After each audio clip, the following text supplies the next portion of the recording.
caution. Your paradigm is about to shift at the intersection of fact and reason. You're entering Kingston Country. I'm Dan Kingston, and you're listening to the Dan Kingston Podcast. Over a dozen schools have closed in King County, Washington, where 4 residents of a single nursing home have died from coronavirus. An emergency has been declared in that county. Washington State, King County, they're planning on buying a motel in Seattle area to isolate coronavirus patients that are, becoming infected. What are you going to do with them? You see them being self-isolating across the country at home, but of course, that's not foolproof. I mean, what if you need to, throw out the trash, or you need to go outside and you infect somebody by accident, or you got a house cleaner come over, or a family member, or a cat? Some reports that cats and dogs can get coronavirus, which is in itself kind of weird. There's a lot of mystery. People really don't know that much about this infection, despite, what they'll try to say on the news. Oh, yeah, we have this all figured out, and Trump hasn't been listening to the people that know this entire situation. It's all figured out. It's all figured out. No, this is a brand new disease, brand new virus, new version of coronavirus. Nobody has any experience with this except the Chinese, and they have not been very helpful. Anyway, the gene sequencing that went on in Washington State, apparently it shows that the coronavirus may have been spreading there for weeks. And if you've been listening to this podcast, you've been hearing us say that it's very possible coronavirus has been spreading in the community and just undetected, but it's here. And why? Because we have such a good healthcare system that when people get a cough or they get sick and they go to the hospital, a lot of the times, the first thing you don't expect is some deadly disease, because you treat it and you get the person healthy and they go home. It's an afterthought. Oh, maybe that was coronavirus, because this thing really isn't that deadly. Now, a lot of people end up, getting very severe symptoms, like think of a flu from hell. But then just 1 to 2% will die. Now, that's a huge number when you're thinking about a large number of infected, but it's a relatively low number when you're, looking at, Ebola, right? Which is what the CNN and MSNBC and everybody, they're treating this thing like it's Ebola. Well, the stock market understands it's not Ebola. There'll be some swings up and down, right? But at the end of the day, there's not going to be some kind of great world depression, because this is not an infection that has a very, very high mortality rate. It's kind of like practice almost. And we have to get good at dealing with this kind of thing so that if, God forbid, Ebola does break out in a huge way, or something, that has a 50% mortality rate, God forbid, that we're ready for it. And we don't make the same mistakes, quarantining a cruise ship, which was a disaster, obviously, and helped spread the infection around the world. So now I want you to hear this from me. I'm going to say something that, maybe you're not going to like it, especially if you're listening to certain people in the talk radio field, right? But that's why I want you to hear it from me and not the MSM assholes. CNN, MSNBC, the types.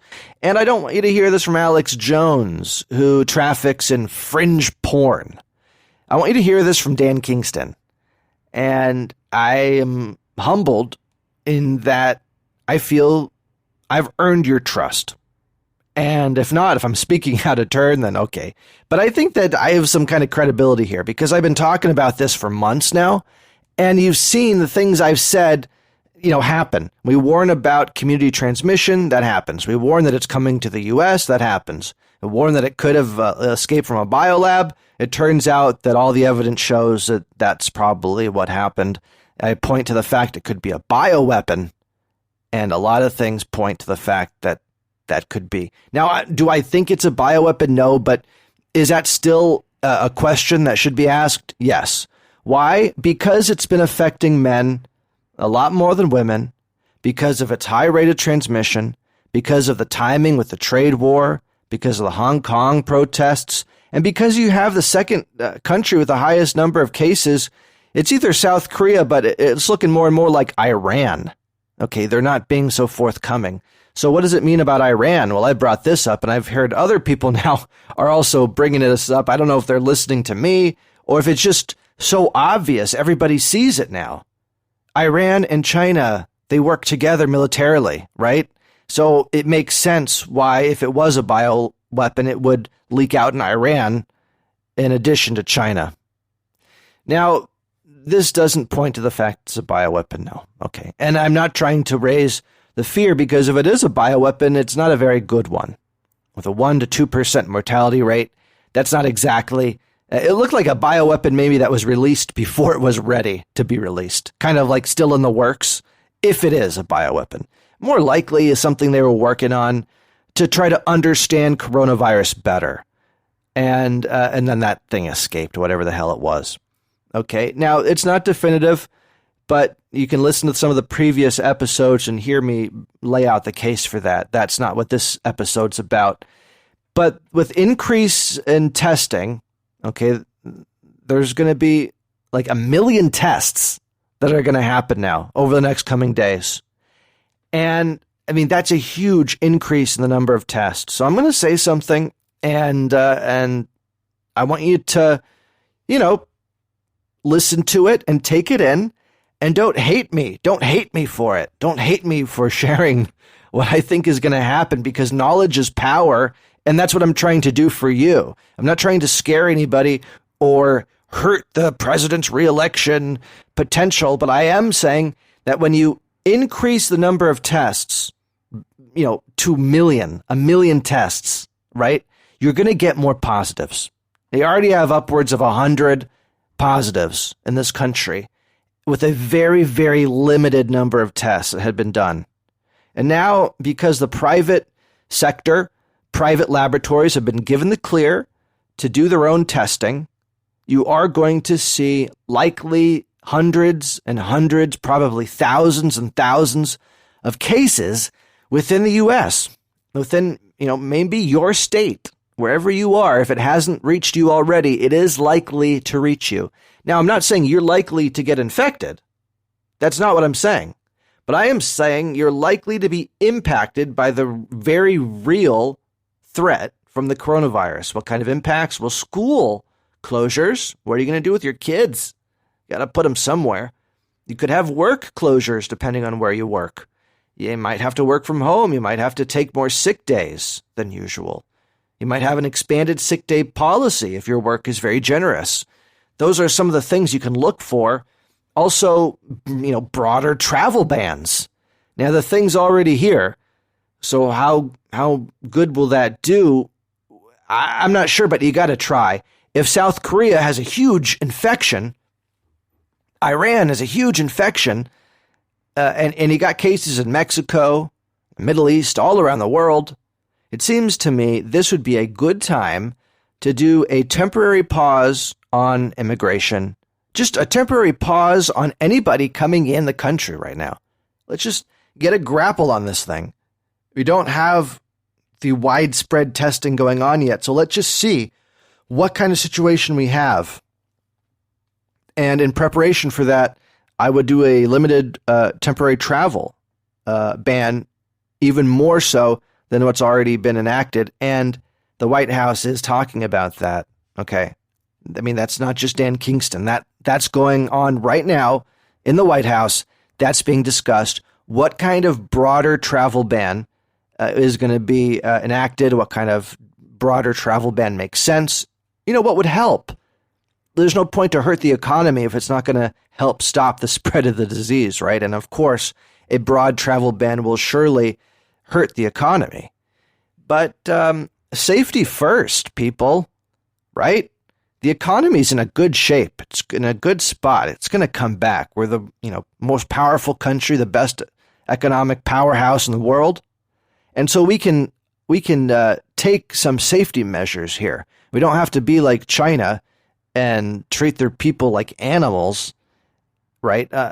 What they did in China to try to prevent the disease being praised as a good response by some people. I'm not going to name names. Yeah, Trump said that China's had a good response. And you know what? I'm not going to criticize that because we want our leader to not attack other world leaders. We do want kind of a good relationship between leaders. But at the department, or the State Department, or the advisory level, I do hope that we're being very firm with China right now behind the scenes, saying, what the hell, guys? And I have full confidence that's going on. It's a good cop, bad cop kind of situation, which is the hallmark of negotiation, which is the hallmark of the Trump's presidency, right? He is great at negotiation. He's great at management, at putting people in charge and holding them accountable to get the job done. That's why I feel good that Mike Pence is in charge now, because he's the top dog. If he doesn't get it done, well, you're going to have a new vice president, won't you? That's very real. And so Pence's job, I think, is hanging in the balance. You can joke about that, but there's no guarantee that Pence is going to come on for 2020. I think this is his tryouts for 2020, if you ask me. And I think he's going to succeed. I think we're going to get a grip on this thing. Yes, I think schools will close. I think you'll have some work closures. Yes, I think thousands of coronavirus cases will become uncovered right here at home, thousands. But then I think it's going to be taken care of. I mean, we have a great healthcare system.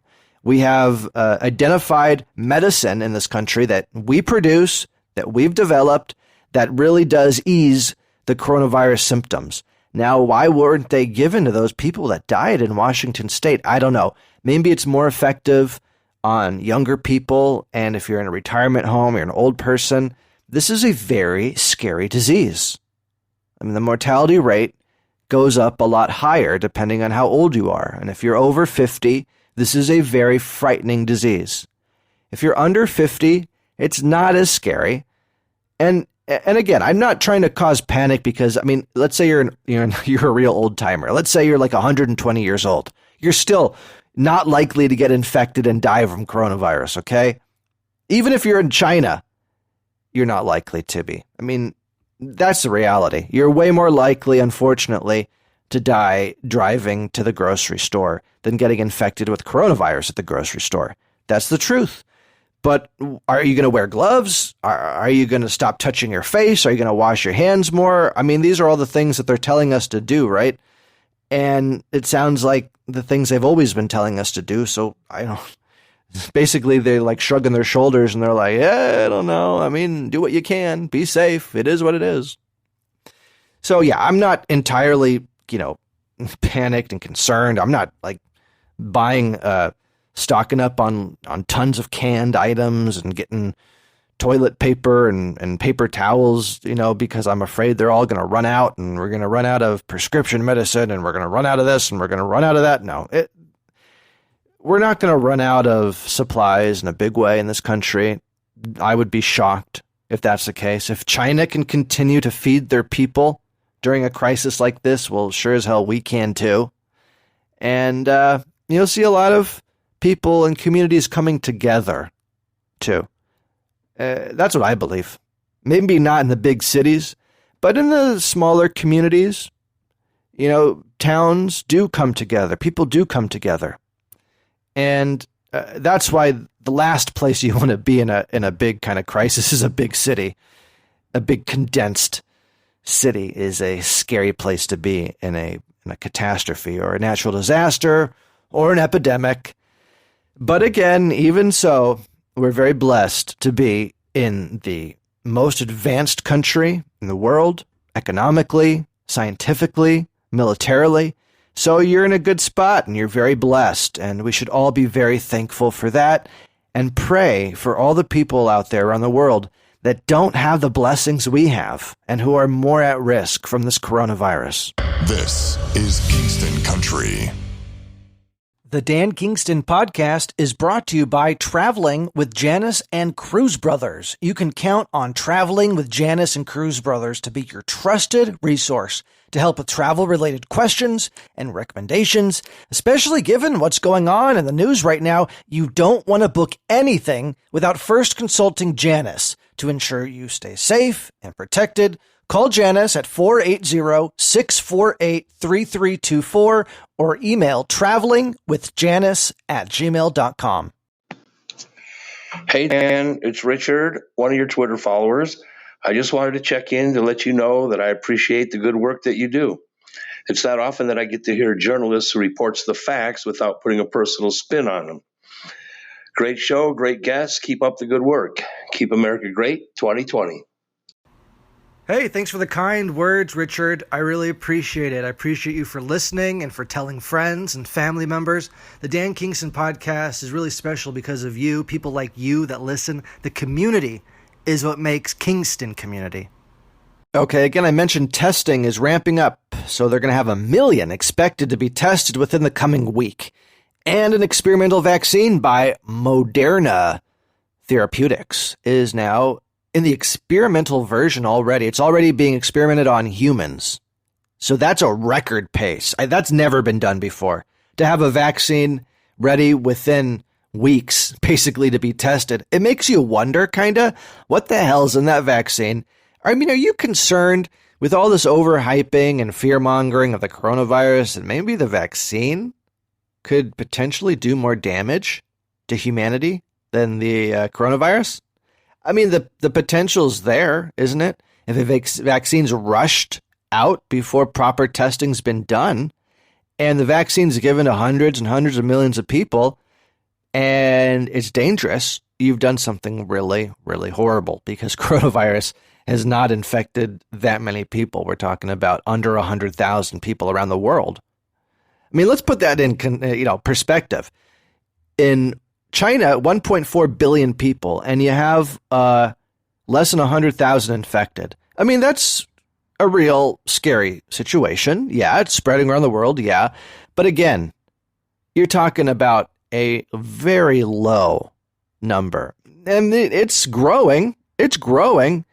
But not at the pace where you would think, okay, this is end of the world kind of situation. It's not like that.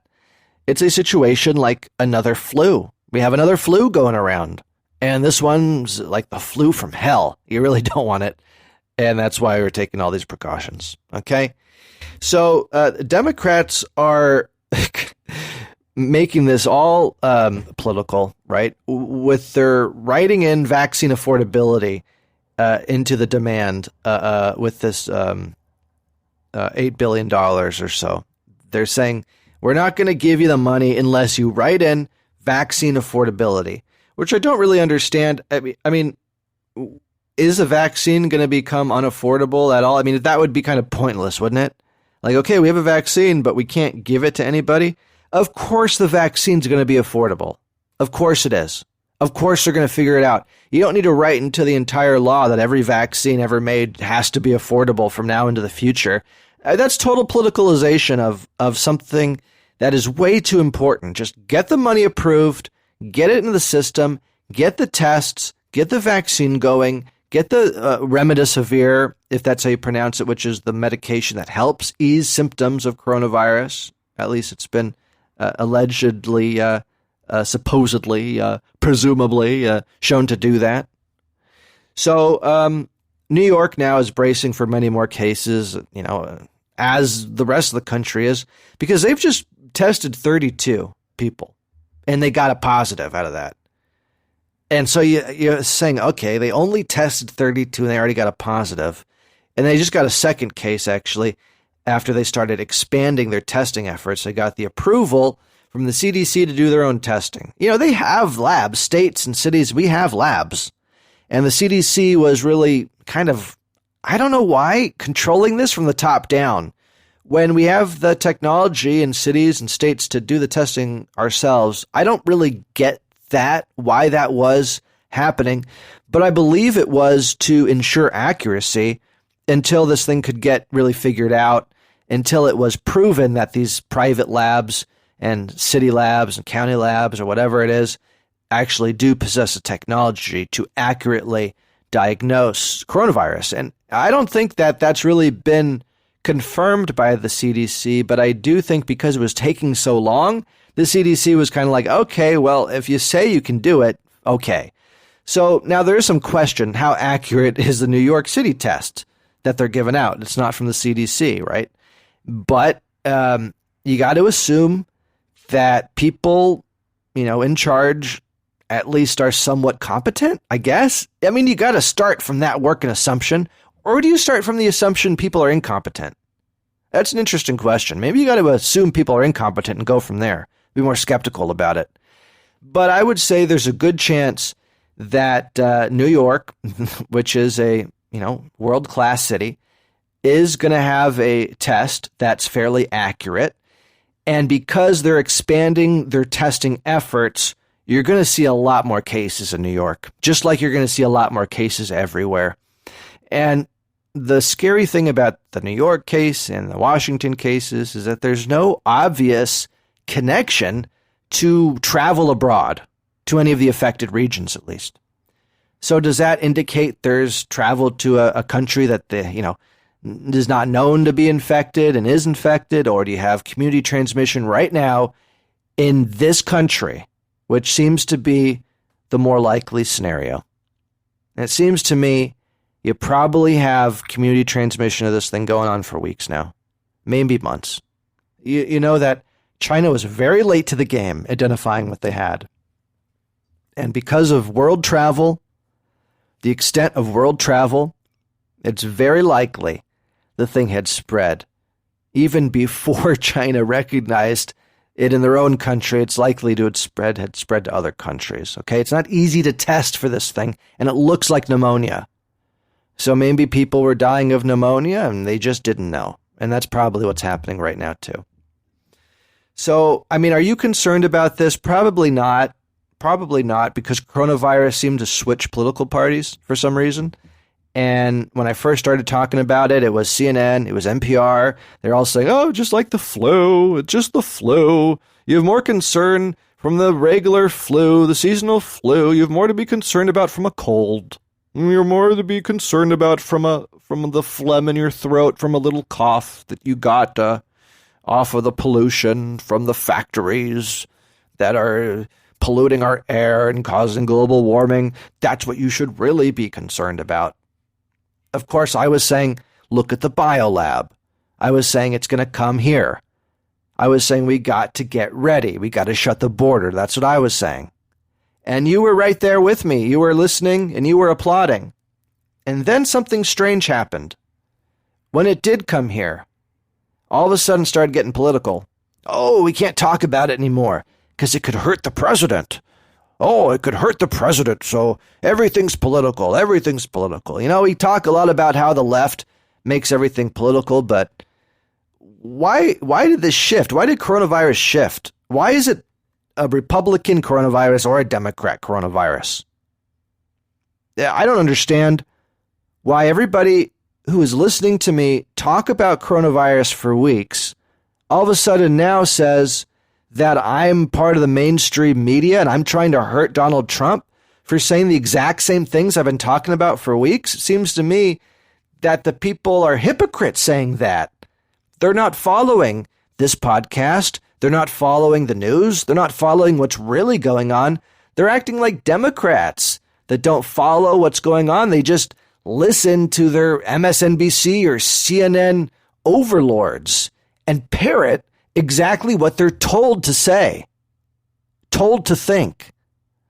They're political zombies. Is that what you want to be? No, you're not that. You're not that. If you've been listening for any extended period of time, you're the opposite of a political zombie.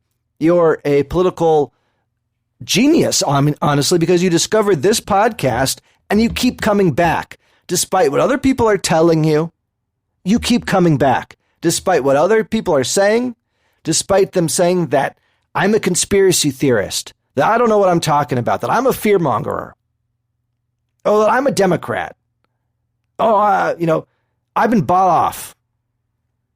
That's a bunch of bullshit. I'm a citizen journalist and I get paid. You think I get a lot of money from these advertisements I put out there? They're just for fun. This thing is for fun. This is a passion project. Okay? This isn't a moneymaker project. And by the way, if you want to support what I'm doing, and I hope you do, because I hope you get something from this, I'm doing it for you as much as I'm doing it for me. And if you feel that, if that feels true to you, if that rings true, I'm not asking you to do anything if you don't feel like I'm authentic, if you don't feel like I'm really helping, if you don't feel like I'm really giving you some interesting information that you're not hearing other places, then tell a friend, tell a family member, or tell two. I mean, really, if every one of you told a couple other people before long, I could quit my damn job and I'll just do this full time. You could do like 10 podcasts a day. You could have like a YouTube channel. You could have a question and answer period. I'll do like live streams on Twitter. I mean, what is possible? It's unlimited. All you have to do is tell a friend, tell a family member, and continue to do that. And I promise you, I'll do my part. If you do your part, I'll do my part. That's a promise to you. Buttigieg and Amy Klobuchar have dropped out. Support Biden. That's a shocker. Right before Super Tuesday. I mean, come on. Biden's not going to do well today. It's going to be Sanders. Everybody knows that. But they play the game. Oh, could it be Biden? Could it be Biden versus Sanders? Oh, Bloomberg's coming back. Bloomberg has a shot. Come on. It's Sanders. Somebody should let the Democrats know, by the way, we already have a populist president. And ours is a capitalist, not a socialist, not a communist. I mean, the guy was so fucking socialist that Chris Matthews had to resign. Or was he pushed out?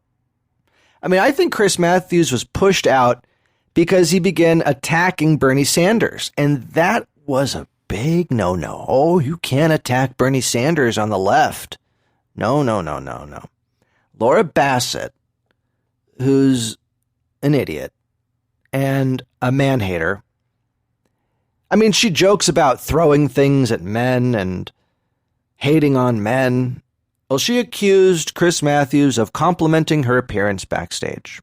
And that was enough, along with his attacks on Bernie Sanders.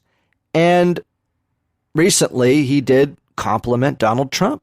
He complimented Donald Trump's State of the Union address. Yeah, Chris Matthews. Yes, hardball. Chris Matthews, MSNBC, really did compliment Donald Trump's State of the Union address. And it all went down from there. I mean, there is no place to give any credit where any credit is due. I'm not even talking about a fraction of a credit. And when Chris Matthews said that Donald Trump had a positive State of the Union address, it was the beginning of the end for him. Well, he resigned or forced out, however you want to call it. I think he was fired. And, he joined in 1997, MSNBC, 1997.